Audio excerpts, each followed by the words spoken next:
오늘 이 시간에는 시편 29편 11절을 등을 중심으로 해서 행복이란, 영적 행복이란 이스유의 바른 해, 이스유의 바른 해란 제 말씀 상관한 가운데 성령님의 감동, 감화, 역사하심에 힘입어 빛의 은혜 받는 귀한 시간 되기를 예수님의 이름으로 축원드립니다. 자본주의 사회에서의 행복의 공식이란 자신이 소유한 것으로 욕구를 나누는 것, 곧 욕구 나누기 소유, 이꼴로 행복이라고 미국의 경제학자 폴 세무엘을 필요한 바가 있습니다. 또 비 프랭클린이라는 사람은 사람의 욕구가 100이고 소유가 100이면 행복의 정도는 완전치가 됩니다. 그런데 욕구가 100이고 가진 것이 20불이라면 이에 대한 행복의 정도는 완전치의 5분의 1에 불과하게 되면 불행하게 여깁니다. 그래 여기서 우리는 행복에 지는 방법에 두 가지가 있음을 발견할 수가 있습니다. 우리의 욕구를 줄이거나 아니면 그 욕구를 충족시킬 수 있는 수단인 소유를 증가시키는 방법이 그것입니다. 그 둘 중에서 어떤 방법을 취하든 간에 결과는 마찬가지입니다. 각 사람은 스스로 결정해야 하며 자기에게 유리한 것을 선택해야만 합니다. 우리가 게으르거나 병약하나 가난하다면 우리의 욕구를 아무리 줄인다 할지라도 그 욕구를 충족시킬 수 있는 수단을 정대시키기란 어려운 것입니다. 반면에 적극적이고 젊고 건강한 사람이라면 그 욕구를 줄이는 것보다 그 욕구를 충족시킬 수 있는 수단을 정대시키는 것이 더 쉬울 것입니다. 라고 비 프랭클린은 필요한 바 있습니다. 그러나 현명한 사람이란 이 두 가지 동시에 만족시키는 노력할 것입니다. 뿐만 아니라 보다 더 현명한 사람이란 자신이 속한 사회의 모든 사람들의 행복을 정대시키는 방법으로 두 가지 모두를 힘써 행할 것입니다. 사랑하는 성도 여러분, 여러분은 어떻게 생각하시는지요? 오늘 이 시간에 영적인 행복이 무엇인지를 성경에서 세 가지 말씀을 발췌해 보면으로 삼고 조명해 보고자 합니다. 그 첫 번째는 하나님 의지하여 항상 기뻐하는 것이라고 했습니다. 고린도후서 6장 10절을 찾아보면 근심하는 자 같으나 항상 기뻐하고 가난한 자 같으나 항상 많은 사람 부유케 하고 아무것도 없는 자 같으나 모든 것을 가진 자라더라라고 밝혀놓고 있습니다. 사람들이 항상 갖기를 원하고 유지되기를 원하는 행복엔 두 가지 양상이 있습니다. 그 첫째는 자신은 행복한 줄 모르는데 남들이 부러워하는 외견성의 행복입니다. 그것은 물질적인 부유 때문입니다. 한때 우리나라의 재벌 그룹 2세 7공자 중에 한 사람에게 결혼한 미모 있었다. 김 XX라는 여배우가 있었습니다.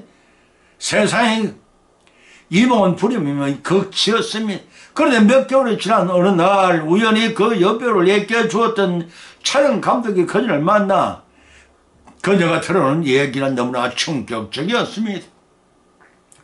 결혼 후 한 달 동안은 그 7공자를 위한 사람이 일찍 결혼하고 너무나도 사랑해 주어 세상에 부른 것이 없는 행복의 나날이었다고 합니다. 그러나 한 달이 지난 날부터 기가 시간이 늦어지는 아예 그 다음 날부터는 거의 비서가 매일 나타나서 하루에 다 사용하라고 엄청난 돈을 주고 가면서 와이셔츠만을 챙겨갔습니다. 그날 이후부터 평생에 만져보지 못한 돈 쓰는 재미에 남편의 기가 주면 안쪽에도 없었다고 합니다. 평소에 갖고 싶은 보석, 유며 원하던 것들 다 구매하고 나서도 돈은 조금도 부족하지는 않았습니다. 그러나 곧 그녀는 쇼핑에 돈을 쓰는 재미도 시들해졌습니다. 남편을 기다리는 듯 눈을 씻어오며 벽에는 눈물을 적시는 나날이 늘어갔습니다. 라면 한 끼로 하루를 때우는 안에 있더라도 한 그릇의 라면을 서로 먹으라고 양보하는 것이 참 사랑이요 참된 행복일 것이라며 엉엉 소리내며 우는 바람에 그 촬영 기사는 창피해서 혼이 났다는 것입니다. 둘째는 남들은 위견상 불쌍히 여기는데 정작 본인은 항상 행복감에 젖어 사는 경우입니다. 주님 안에 사람들이 그 행복감을 맛보며 사는 주인공들입니다. 이미 자신의 호적의 청명에 올라가 있고 이 땅에서 한정된 100년에 못다 사는 생명이 아니라 하루가 천년 같은 삶을 보증받고 있는 사는 성도들입니다. 그렇기 때문에 세상에 온갖 풍파가 몰려오는 고난의 세파 속에서 두렵지 않고 항상 행복감에 젖어 살 수 있다는 것입니다. 그들을 가리켜 보면 10절에서는 근심하는 자 같으나 항상 기뻐하는 자라고 하였으니 이 말씀의 뜻은 슬픔을 짓눌려 있는 것 같으나 내 심으로는 항상 기쁨으로 충만하는 의미입니다.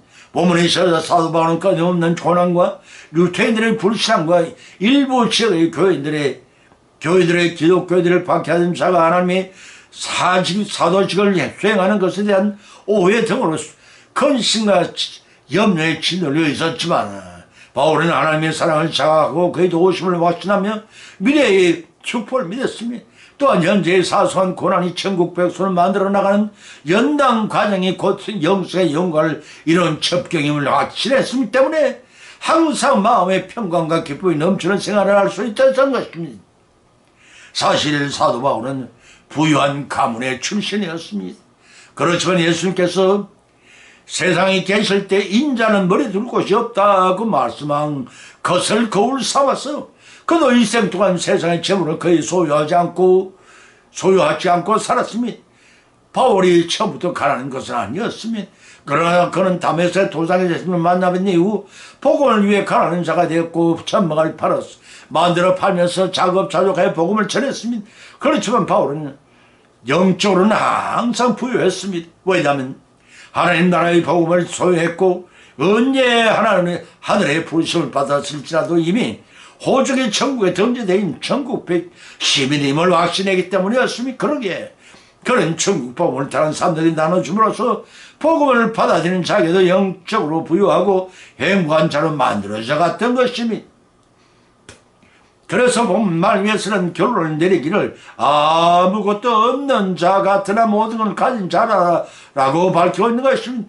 세상적인 관점에서 볼 때 바울은 실제로 아무것도 소유한 것이 없었습니다. 그렇지만 그는 또한 그 모든 외적인 조건을 배선물로 여기다 빌립보서 3장 밝힌 말씀. 그렇지만 그는 궁극적으로 모든 것을 가진 자라고 말했습니다. 왜냐하면 이 세상의 모든 것은 이 세상이 존재하는 동안에는 의미가 있는 것입니다. 때문에 새로운 세상 곧 주님의 재림으로 임하게 될 하나님 나라에서는 쓸모없는 것들이요 지나가 버린 것들임을 알기 때문이었습니다. 반면에 바울은 그리스도 안에서 영원한 생명과 함께 후사로 하나님 모든 것을 받게 될 것임을 알았기 때문에 더욱 확신했습니다. 로마서 8장 17절 고린도서 3장 21절 20절 말씀이 바울에게 바로 이러한 확신이 있었기에 그는 이 세상의 재본의 육신의 생명 덕에 연연하지 않고 그의 모든 것을 바쳐 복음 전파에 전력하면서 행복할 수가 있었던 것입니다. 이제 영적 행복이란 무엇이가 참여했습니까? 그것은 하나님의 의지에 항상 천성에서의 영성 생활을 바라보며 주 안에서 기뻐하는 것입니다. 우리 모두도 사도 바울처럼 영생의 복락을 확신하고 천하보다 더 귀한 생명을 구하는 천국 복음 전파에 힘쓰므로 하나님이 언약하신 하늘의 축복을 다 성차에 누리시기를 예수의 이름으로 간절히 축원드립니다. 두 번째는 하나님과 항상 교제를 나누는 것이라고 했습니다. 아가서 6장 9절을 찾아보면 기록하기를 나의 비둘기 나의 완전한 자여 자는 하나뿐이로구나. 그는 그 어미의 외딸이여 그 낳은 자의 기중이 여기는 자라구나. 여자들이 그를 보고 복된 자라 하고 왕후와 비빈들도 그를 칭송하는구나 라고 하였습니다. 초대 교인들 사이에 널리 퍼졌던 일화 하나를 소개합니다. 한 청년이 밤늦게 사랑하는 처녀의 집 문을 두드렸습니다. 그리고는 안으로 들여보내줄 것을 간곡히 요청했습니다. 그래서 처녀가 물었습니다. 당신은 누구신가요? 그러자 그 청년은 대답하기를 이스아이 곧 나요라고 대답했습니다. 그때 방 안에 처녀가 냉정하게 말했습니다. 이 방은 너무 좁아서 한 사람밖에 들어올 수가 없답니다. 그러니 돌아가세요.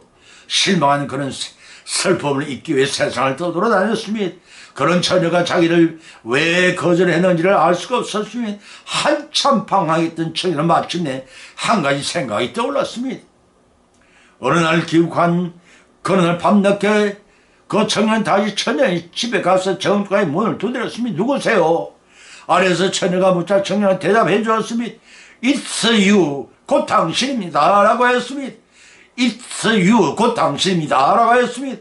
그러자 안으로부터 문이 열리고 그 청년은 안으로 들어갈 수가 있었습니다.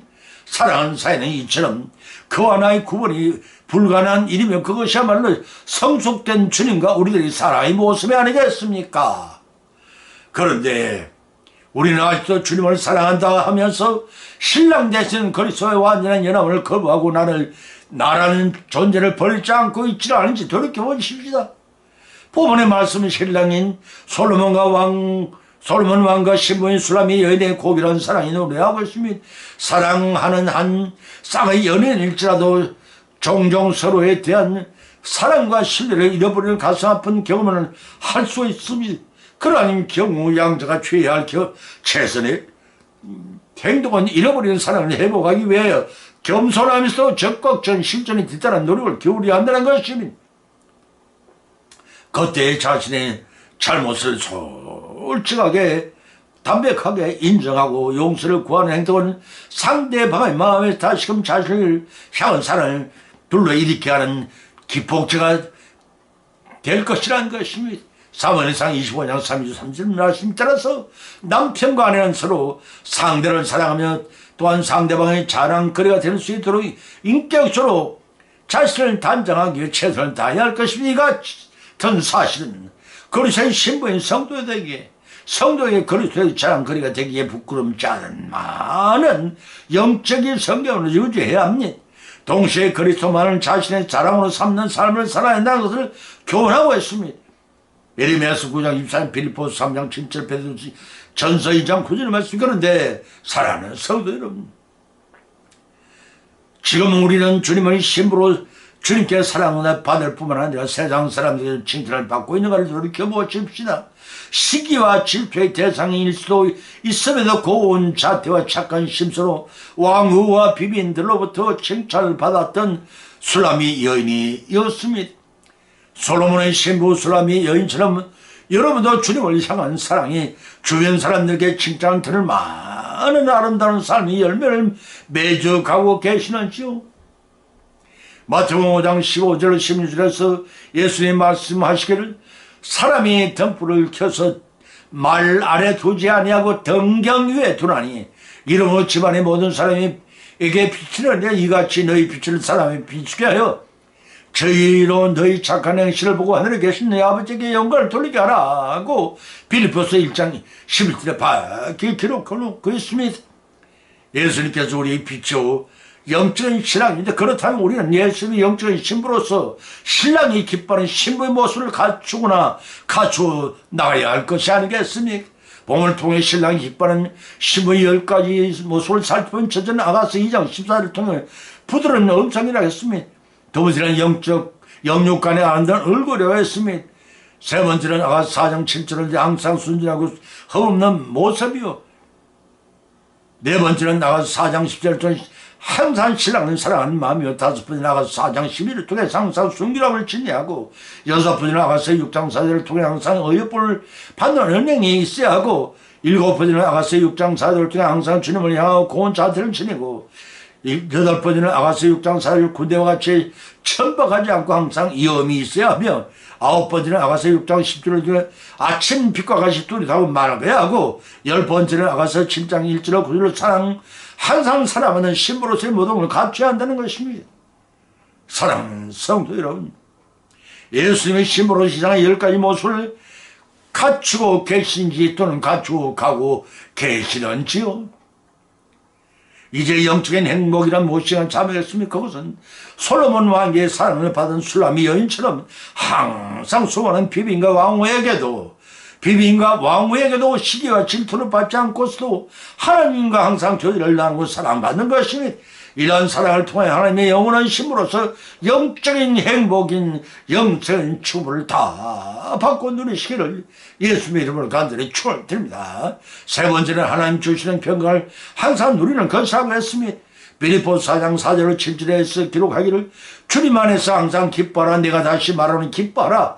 너희 관용을 모든 사랑에 알게 하라. 주께서 가까우시느라 아무것도 염려하지 말고 오직 모든 일에 기도와 간구로 너희 구할 것을 감사함으로 하나님께 아뢰고 그래 하래요.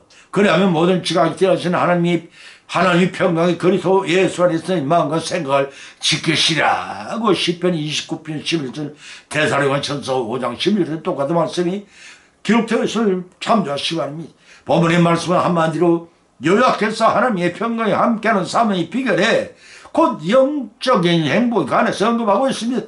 그 비결인 주님 안에서 항상 기뻐하는 것입니다. 우리의 관용을 모든 사람이 나타내는 겁니다.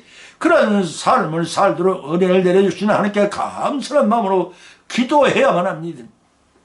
아무리 물질이 많고 세상의 권수가 하늘을 찌를 듯 하여도 세상의 것들을 모두가 일시적이고 순식간에 없어질 것이기 때문에 이를 지닌 자들은 불행하기 마련입니다. 이러한 것들은 지닌 자들이 불행이란 말할 수 있습니다. 세상의 부와 권력을 지니지 못했을지라 마음의 평강이 있으면 행복가 되는 것입니다.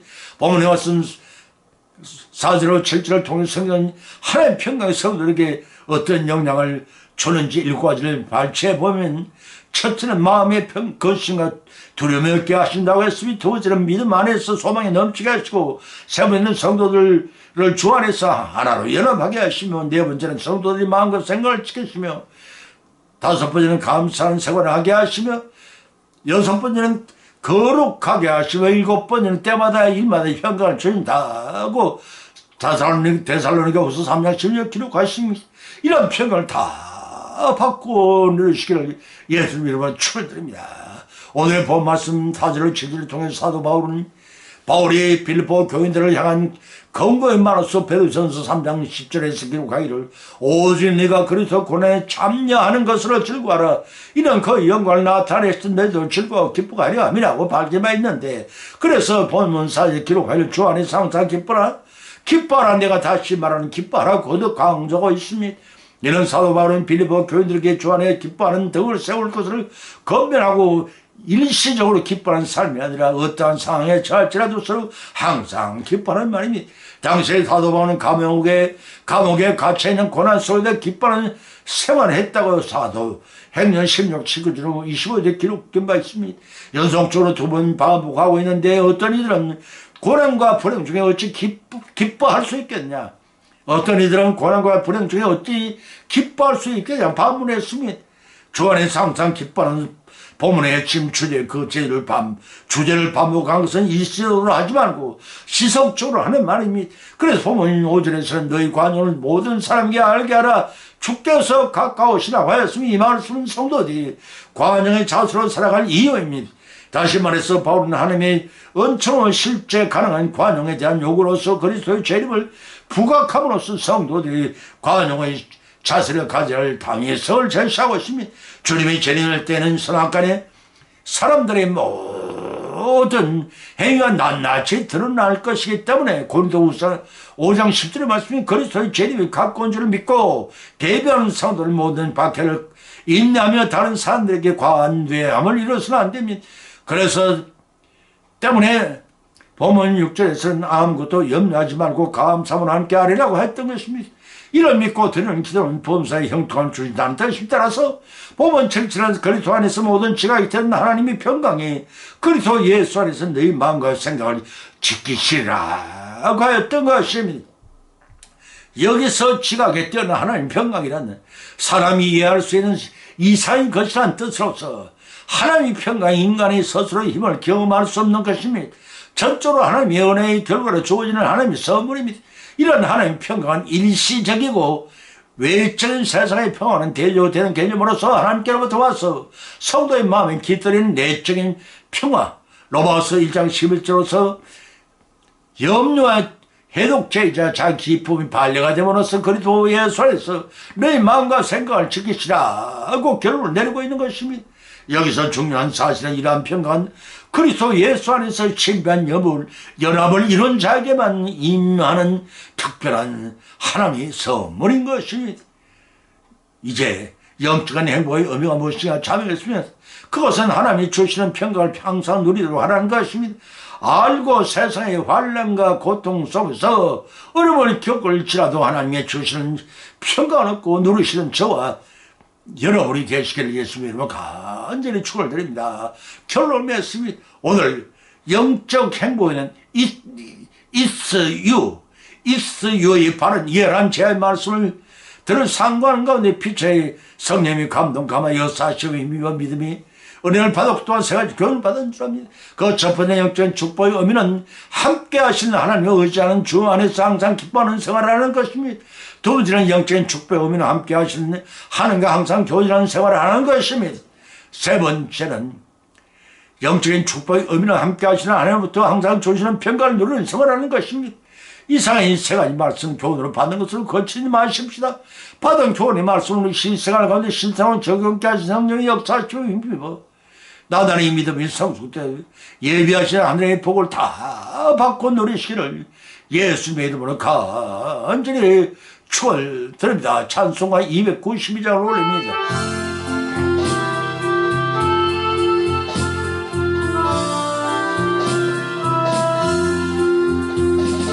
수없이 살 수 없네 죄인의 구주여 그 귀한 보배 피로 날 구속하소서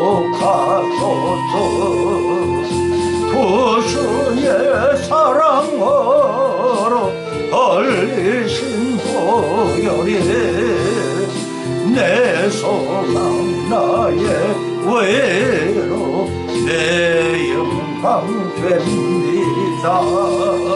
주님 없이 살 수 없네 내 혼자 못 쓰리